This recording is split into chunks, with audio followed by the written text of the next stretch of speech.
ito, meron pang kalahati. Hindi na bakbak. Pang lumpia. Parto na ito, parto. Babakbakin na natin. Eh, meron kayo narinig na music background. Kasi po nanonood ako ng 35th International Convention live. Doon po sa Malagasang, Imos, Cavite. Ayan. Kumakanta po ng worship song ang Avalon. Ang Avalon po from US. Invite sila. Kasi sa araw na linggo, sa linggo, doon sila hawid doon sa Granny San Luneta. Okay? Bakbakin na.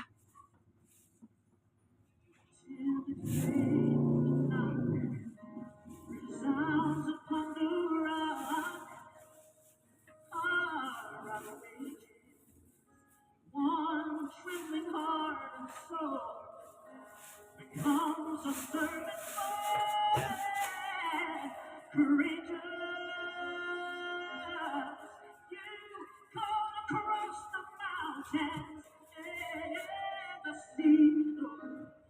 Yung iba ginagawa nila, may katsa, basa. Parang sariwa.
Konti na lang. Tatapos na.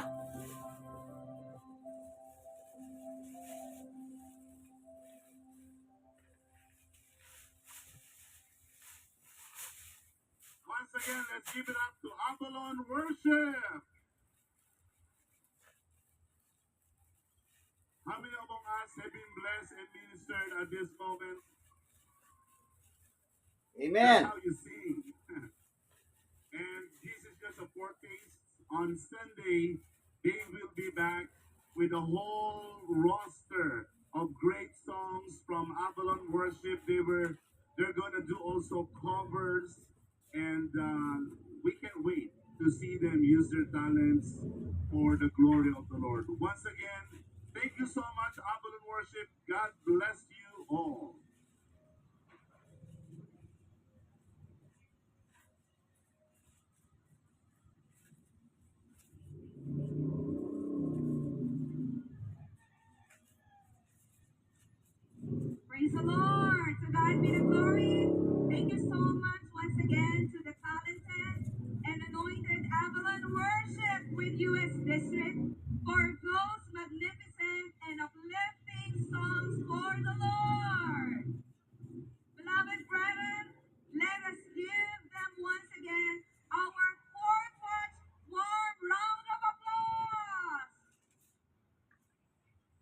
be all the glory.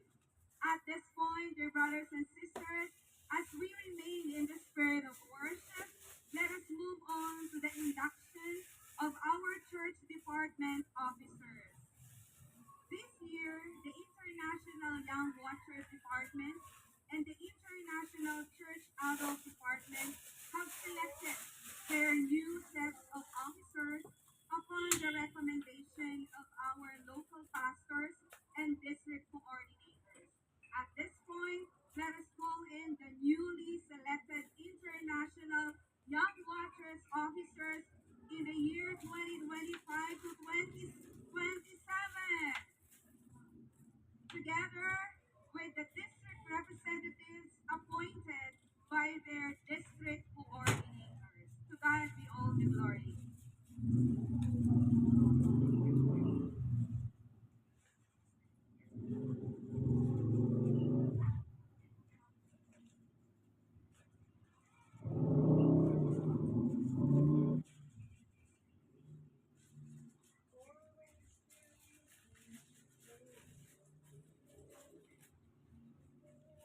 Eh po, kaya niyong magbakbak ng ganito? Matyaga kayo?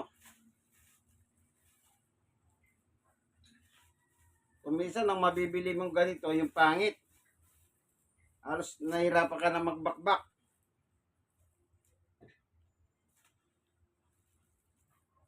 Yung nagkadikit-dikit na. Meron kasi mga gawang ganito na hindi maganda. Pag binabakbak mo, nagkadikit-dikit sila.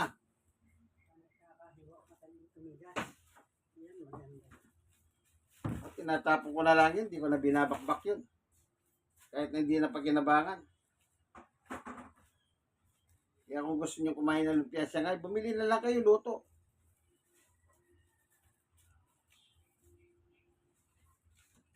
O kaya, yung alam nyong merong gumagawa, pwede kayong mag-order. Meron mga ganyan, yung iba ginagawa isda. Yung galunggong, Praise the Lord. At this moment, we would like to request also basta alam mo yung gumagawa, ha? iPad Baka mabiling galunggong, puro bilasa. International Church Adult Department year 2025 to 2027. Mabibilasa ka. Now let us all call in the global and district Ayan na nga, representatives ganito lang. appointed by the respective district coordinators.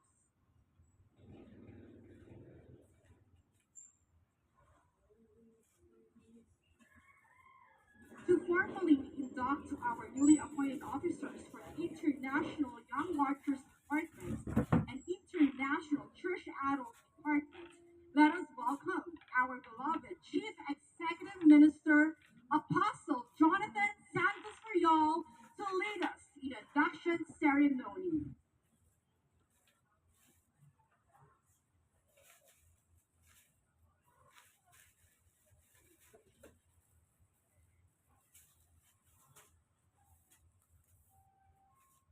Raise your right hand.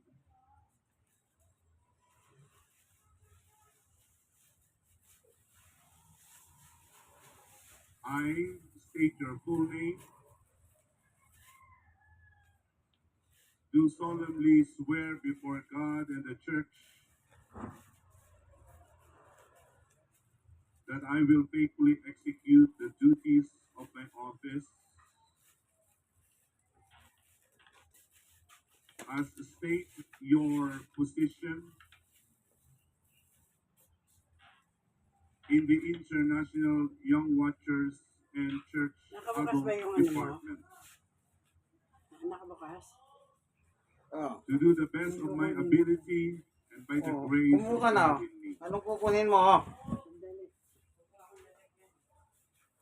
I pledge to give my unequivocal submission to the apostolic leadership of the PMCC Fourth Watch, headed by its Chief Executive Minister, Apostle Jonathan S. Belion.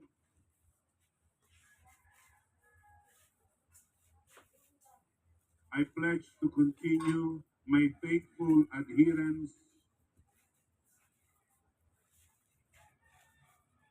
to the teachings and practices of Jesus Christ, as taught by the good man of the house, Apostle Arsenio T. Ferriol. I pledge to uphold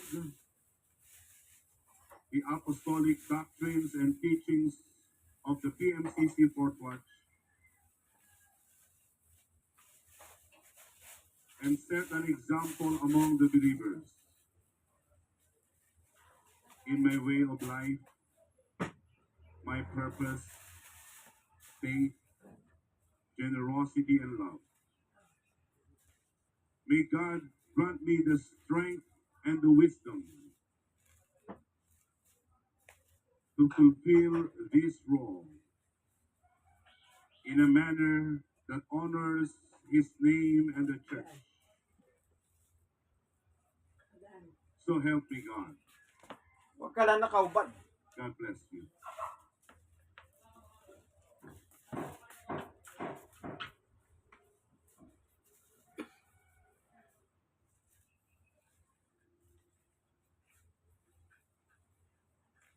Congratulations to all the newly elected officers. Continue to make our beloved Apostle Arsenio Tan Ferriol and Apostle Jonathan Santos Ferriol proud. To God be all the glory. And now we are going to call on the newly elected elders of our church.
Tsaka lang. Pag hindi ka matyaga nito, napupunit. Ito yun na ba? Babasahin na yung ko ng basahan.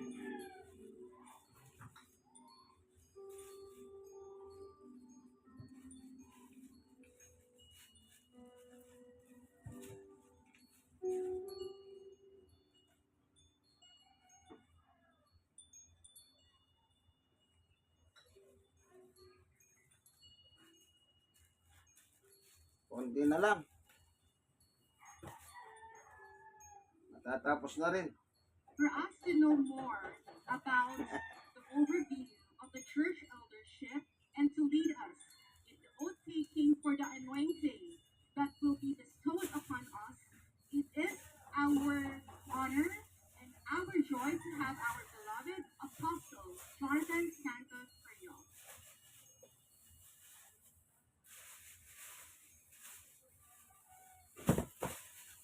Konti na lang. To God be the glory. Ilang ano na lang. We would like to welcome Apat, this mga new apat. batch of church elders, and we are looking forward to Mga 50 piraso. their God-given calling Ano to? talents, 1, and 2, giftedness 3, to bless the work of the Lord. 30. I want you to understand that your office is sacred. You are called to provide invaluable support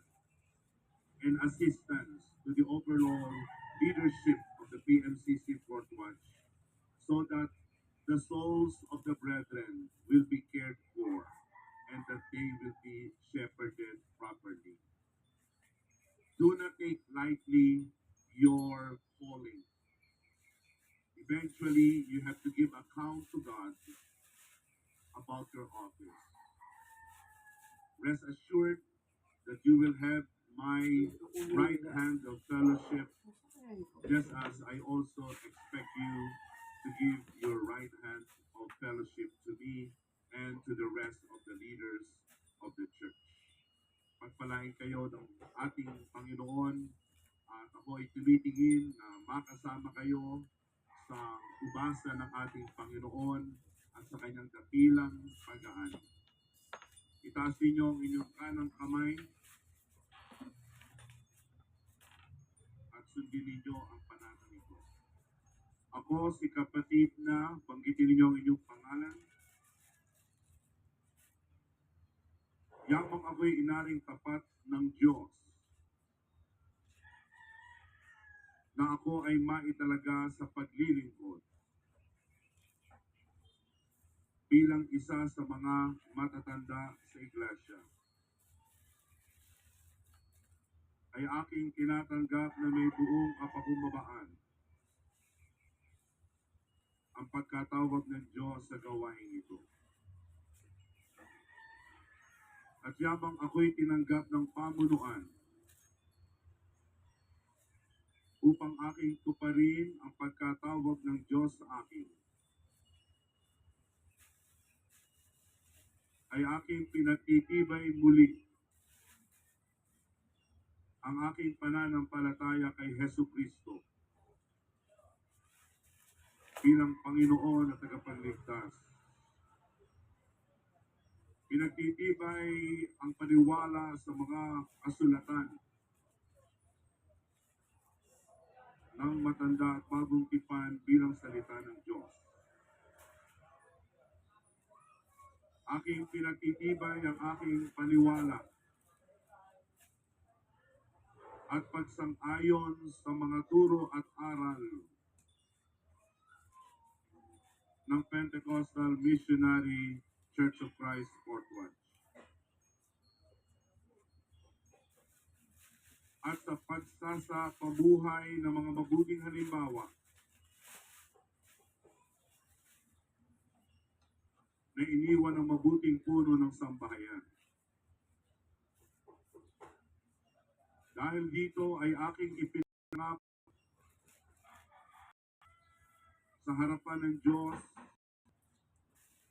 pamunuan at sa kapatid ng iglesia ang aking pagiging pagsunod at pagkalang sa pamumuno at pamamahala ng kanyang itinalagang apostol, Apostol Jonathan Perio. Ang panatang ito ay ginagawa ko sa buong kaalaman na ako'y magsusulit sa Diyos sa hindi pagtupad sa panatang ito. Tulungan nawa ako ng Panginoon.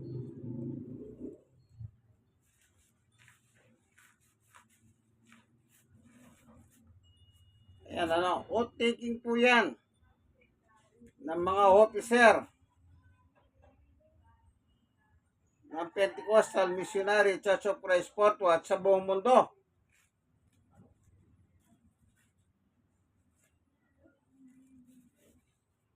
For the year of 2025 up to 2027.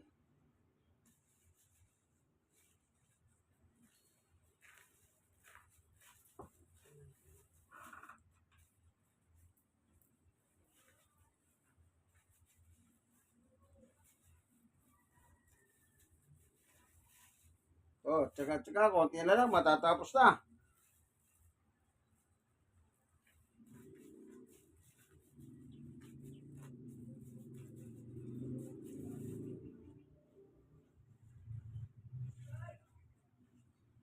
Kaya sa linggo, magdidiwang na sila ng piyesta. Piyesta na Santo Niño. Pag sinabi po ninyo, bata, Hindi naman po nanatiling ninyo si Jesus eh. Ipinako nga sa krus eh.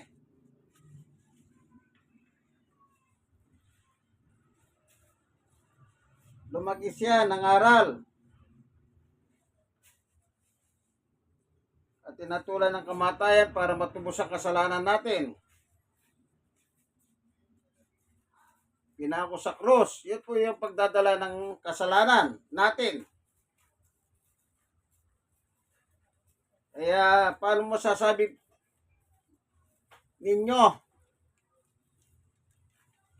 Hindi po siya ninyo. Nangaral siya hanggang sa tulan ng kamatayan to fulfill our salvation. Ano ipapako mo, bata? Hindi naman po natin sila sinisiraan. Pero yung katotohanan, malayo po eh.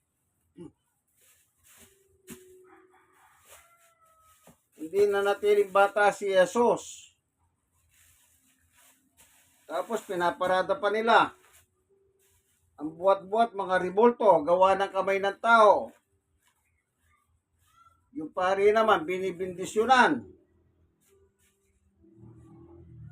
Pagkatapos mabindisyonan ng mga replika, dinadasalan naman. Wala po sa katuruan ng Biblia yan. Walang aral na ganyan ng Biblia. Wala naman sinabi si Jesus, gawa niyo ako ribulto nung bata ako. At mo siya ginagawa na ribulto. Pinoprosesyon mo siya.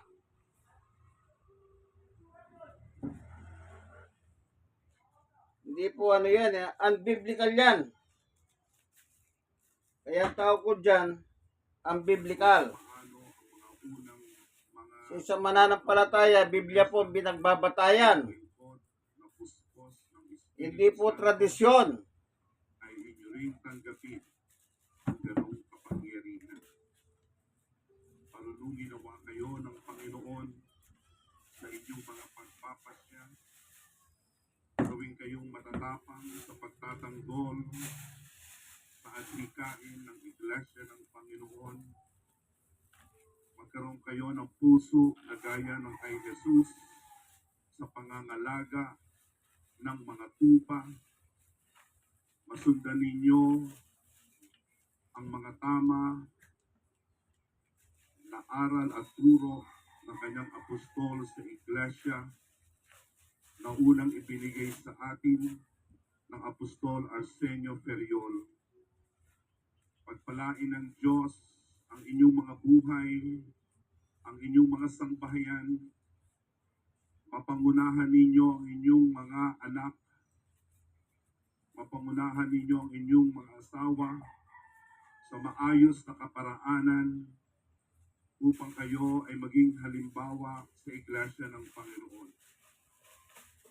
Palakasin kayo ng ating Panginoon, ilayo kayo sa mga sakit, sa mga karamdaman, at taglayin ninyo ang kasaganaan ng buhay, hindi lamang sa material, kundi sa kanyang espiritual na mga kalagayan. Padaluyin sa inyo ng Panginoon ang lahat ng mabubuting bagay upang hindi kayo pagkulangin. Pasaganain ng Diyos ang kapayapaan sa inyo. Pasaganain ng Panginoon ang kagalakan sa Espiritu sa inyo at inyong magawa na pangunahan ang inyong mga ministeryo na matagumpay upang sa gayon ay mapapurihan ang pangalan ng Panginoon. Ilayo kayo ng Diyos sa mga tukso ng kaaway at sa mga gawa ng dyablo at kayo maging halimbawa sa gawain at sa kabanalan.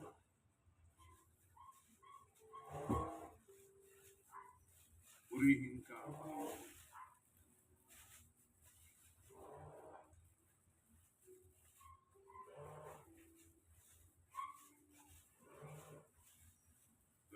bless you and keep you. May the Lord make his face to shine upon you and be gracious to you. Just as the early elders of the church were imbued with power from the Holy Spirit, I pray also that you will receive the same measure of anointing so that you can lead the church of Jesus Christ in a manner that is consistent with the life and character of the great shepherd of our souls, Jesus Christ. May you receive wisdom in all of your ways. May you be able to shepherd the church with a powerful sense of duty. Do not fail to deliver what is expected of you. You are called to be selfless and to not consider your life more valuable than the ministry you have received from the Lord. May you be able to follow faithfully the teachings and the practices taught to us by Apostle Arsenio T. Perio. And may your cooperation and submission and Tapos na. partnership Ito na. with his apostle today be most pronounced. I pray that the Lord bless you physically and Perfect. spiritually. Like. May you prosper. Share na share. Kayo, mga kaibigan, na nasisiyaran, magsishare kayo. May God Tsaga-tsaga lang po grant the yan. desires of Alam your nyo, heart kung di kayo magtsaga, hindi nyo mababakbak as you yan. seek your Marami yan. Him and Him alone. O, part 2 ito. Ibig sabihin, meron akong part 1 kanina. Understanding and direction. Ngayon, habang ako'y nagbabakbak, mabuting bagay, nanonood po ako ng 35 International Convention ng PMCC Fort Watch sa AATF Malagasang Imos, Cavite. Ito. Live yan, live. Oh. Yan po yung mga officers. Pinatungan sila ng kamay, pinanumpa, at saka ipinag-pray sila na sana magampanan nila yung kanilang tungkulin bilang mga officers ng 2025 hanggang 2027. Yan. Live po yan sa Cavite. Ano? Kaya kaibigan, isa lang ang kailangan. Ano yon? Like, share na share. Ito po ang inyong kaibigan kay Jesus, Brother Manny Bautista. Isa lang masasabi ko. God bless us all. Serve the Lord with humility. Serve the Lord with gladness. Serve the Lord with faithfulness. Ang nagpipray po si Apostol Bless you all. Jonathan Esperiol, Chief Executive ng Pentecostal Missionary Church of Christ Fort Watch. Sige po, hanggang dito na lamang ang ating munting video, kaibigan. Ano? Ayan, nakita nyo po, ano? Para hindi po ako mainip. Bye-bye!